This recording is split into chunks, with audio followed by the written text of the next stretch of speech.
Selamat pagi semuanya. Kita masuk ke perkuliahan ke-9 di mata kuliah virologi ini. Kita melanjutkan materi sebelumnya ya mengenai beberapa metode untuk mendeteksi virus. Nah, karena virus ini kecil, jadi kita harus mengetahui beberapa metode untuk mendeteksi virus. Karena virus tidak bisa terlihat dengan mata telanjang ya. Oke, kita mulai.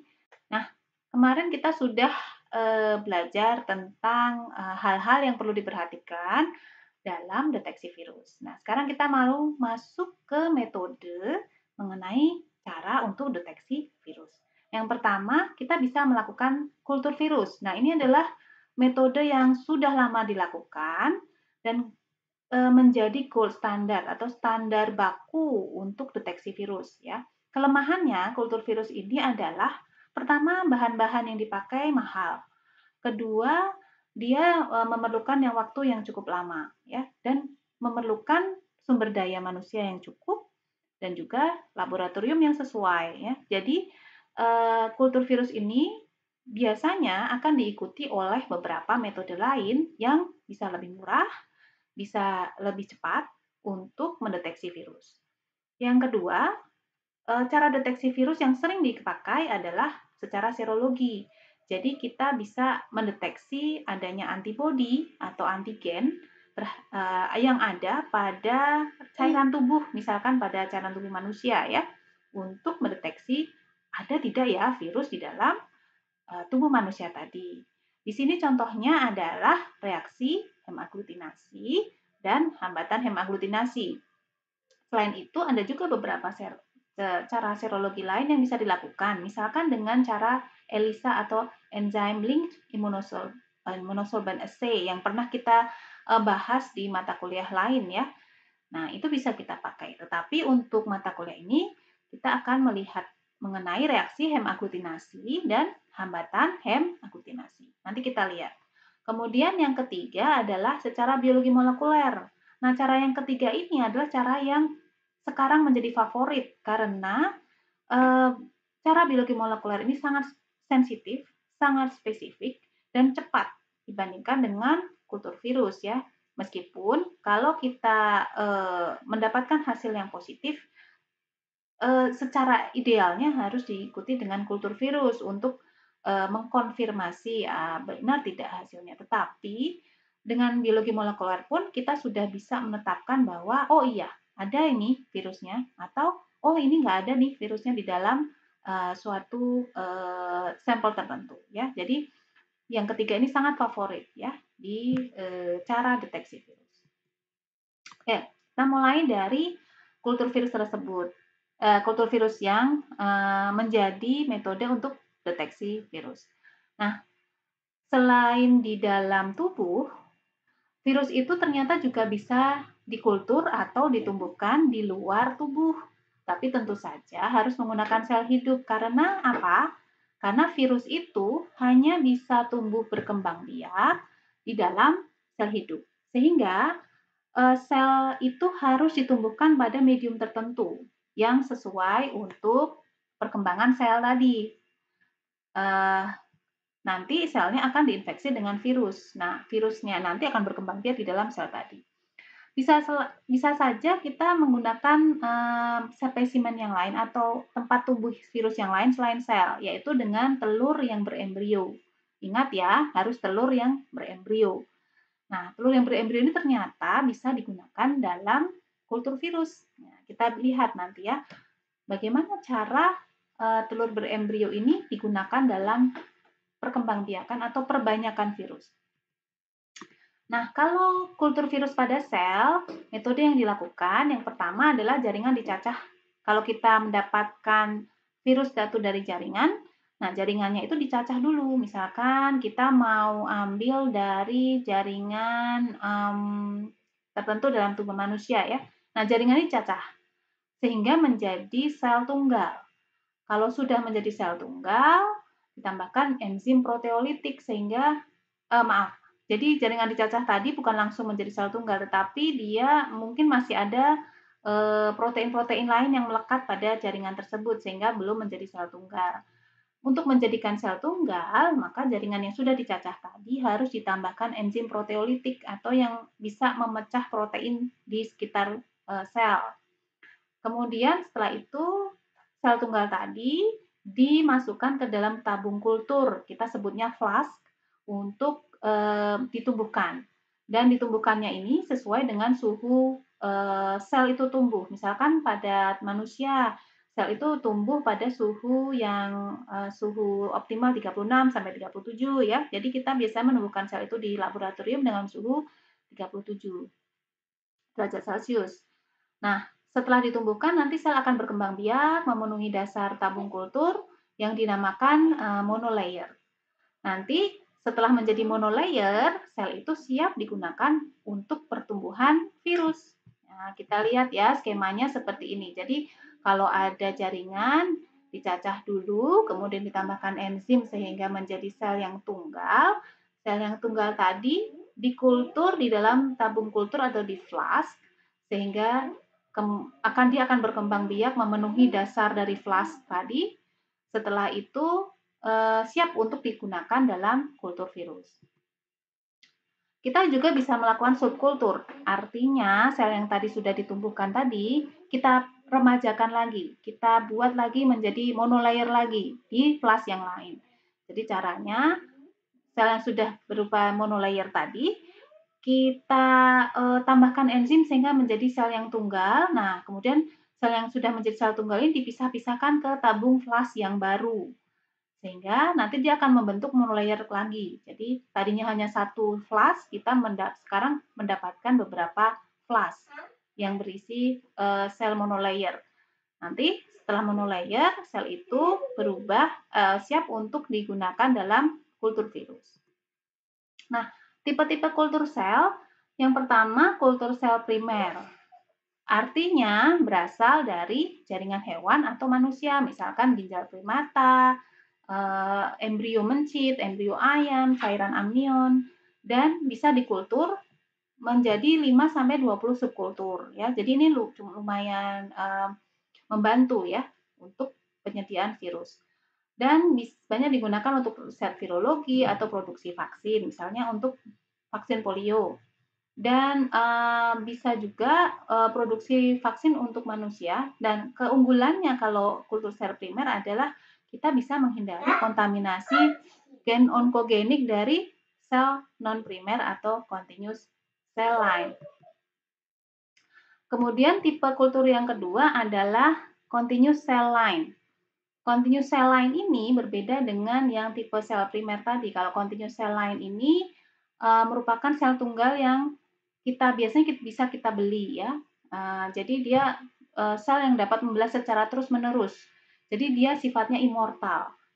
Ini berasal dari sel tumor atau sel primer dengan perlakuan bahan kimia mutagen. Dan keunikan dari continuous cell line ini adalah dia kehilangan kemampuan untuk berdiferensiasi menjadi jaringan atau organ tertentu, dan karena dia sel tumor ya, jadi dia dapat membelah secara terus-menerus. Contohnya di sini adalah sel 3T3 yang berasal dari fibroblast mencit atau sel HeLa yang berasal dari kanker serviks wanita. Di sini adalah nama sel HeLa itu didapatkan dari seorang individu namanya Henrietta Lacks, sehingga sel HeLa itu merupakan singkatan dari namanya HeLa sebenarnya, tapi karena lebih mudah menjadi HeLa. Ya, jadi Henrietta Lacks ini adalah seorang petani Afro-Amerika. Dia mengalami adenokarsinoma pada serviksnya. Nah, sel tumornya ini, adenokarsinomanya ini diambil tanpa sepengetahuannya pada tahun 50-an. Nah, sampai sekarang, dari tahun 50-an sampai sekarang, sel HeLa tadi dapat digunakan untuk riset karena dia terus-menerus hidup dalam subkultur ya, sehingga dipakai dalam beberapa riset vaksin ya. Jadi sangat berperan dalam pembentukan vaksin polio, untuk riset cloning dan lain-lain. Tetapi sayangnya keluarganya sampai saat ini tidak mendapatkan kompensasi apapun dari keuntungan yang didapat karena selnya dipakai ya. Nah, hasil kultur virus bisa berupa sitopatik, jadi dia bisa merusak sel. Jadi, efek sitopatik ini, kalau kita lihat pada kultur sel, selnya terlihat membulat. Kalau tadi terlihat sedikit memanjang karena dia menempel, ya. Jadi kalau mengalami sitopatik atau kerusakan sel, selnya membulat dan terlepas dari flash kultur, kemudian mengalami lisis dan, bisa juga mengalami perbesaran inti sel membentuk syncytia. Nah, jadi kalau di dalam gambar ini terlihat kalau tidak diinfeksi, gambar yang sebelah kiri atas tidak diinfeksi, selnya memanjang. Tapi kalau sudah mengalami infeksi virus, ada beberapa sel yang membulat ya, tidak seperti teman-teman yang masih menempel. Nah, kalau di sebelah kanan atas itu 5,5 jam setelah infeksi, ada beberapa yang sudah terlepas. Setelah 8 jam infeksi, gambar yang kiri bawah sudah lebih banyak sel yang terlepas dan yang paling, terlihat kerusakannya setelah 24 jam infeksi di gambar kanan bawah itu, semuanya terlepas, selnya sudah terlepas. Nah, ada juga yang membentuk syncytia selain sitopatik, yaitu, fusi atau, gabungan beberapa sel yang membentuk sel yang besar, ya. Jadi gambarannya seperti ini. Jadi syncytia itu beberapa sel berfusi atau bergabung membentuk sel yang besar. Nah, tanda panah pada gambar kanan atas itu memperlihatkan adanya syncytia dari sel yang diinfeksi virus namanya murine leukemia virus. Kemudian kultur virus bisa juga dilakukan pada telur berembrio. Kalau kalian pernah makan telur ayam, sepertinya semua sudah pernah makan telur ayam ya. Jadi telur ayam itu ada beberapa bagian ya. Jadi beberapa bagian dari telur ini dapat digunakan untuk kultur virus. Nah, kultur virus pada telur ini dulu sering digunakan sebelum ada atau sebelum ditemukan metode kultur sel. Ya, di sini hanya sekarang kultur telur berembrio ini hanya digunakan untuk kultur virus influenza dan virus influenza ini sampai sekarang sangat baik kalau dikulturkan atau ditumbuhkan di telur berembrio. Dan dulu telur berembrio ini juga banyak digunakan untuk riset dan produksi vaksin ya. Jadi kalau telur berembrio itu kalau kita lihat di gambarnya ada yang kuning telurnya, ada yang putih telurnya, kemudian ada daerah antara membran dengan kulit telur, cangkang telur maksud saya. Nah, itu bisa dipakai untuk memasukkan virus ya. Di situ di gambar ini kalau ada tanda apa gambar alat suntik dengan kata-kata berwarna kuning, kotak kuning, nah itu daerah-daerah yang bisa digunakan untuk kultur virus. Ini ada video sebenarnya, cuma tidak terlihat. Nanti bisa kalian lihat di modul saya atau di PowerPoint yang sudah saya kirimkan di kelas online bagaimana cara kultur virus pada telur berembrio.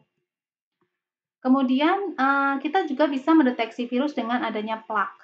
Plak itu adalah zona bening yang terbentuk karena adanya virus di dalam kultur tersebut dan ini biasanya digunakan untuk mengukur titer virus. Apa itu titer? Titer virus adalah jumlah virus pada sampel. Jadi kita dari plak yang terbentuk, kita bisa melihat jumlah virus yang ada pada suatu sampel. Nah, ini adalah contoh-contoh bentuk plak yang terbentuk karena infeksi virus tertentu. Kalau yang A itu plak yang terbentuk dari infeksi pseudorabies, virus pseudorabies, kemudian yang B itu terbentuk dari poliovirus. Nah, ini cara menghitung titer virus dengan plak assay ya. Jadi, maaf. Jadi kalian bisa nanti bisa melihat di Google atau googling ya bagaimana plak assay itu menghitung virus dengan plak assay. Artinya kita bisa menghitung dari pengenceran jumlah virusnya sehingga akan terlihat adanya satuan plak forming unit atau PFU. Jadi dari situ kita bisa menghitung berapa jumlah virus yang ada dalam suatu sampel. Nah, kemudian kita lanjut ke metode yang lain yaitu dengan serologi. Kalau dengan serologi kita melihat adanya reaksi hemaglutinasi. Reaksi hemaglutinasi ini ada atau terjadi pada beberapa virus, yaitu virus Orthomyxoviridae, Paramyxoviridae, dan Adenoviridae, yang menghasilkan protein yang bisa berikatan dengan sel darah merah. Dan akibatnya, karena protein ini mengakibatkan sel darah merah tadi berkelompok atau beraglutinasi. Nah, uji ini bisa untuk melihat titer virus yang dapat menghasilkan reaksi hemaglutinasi.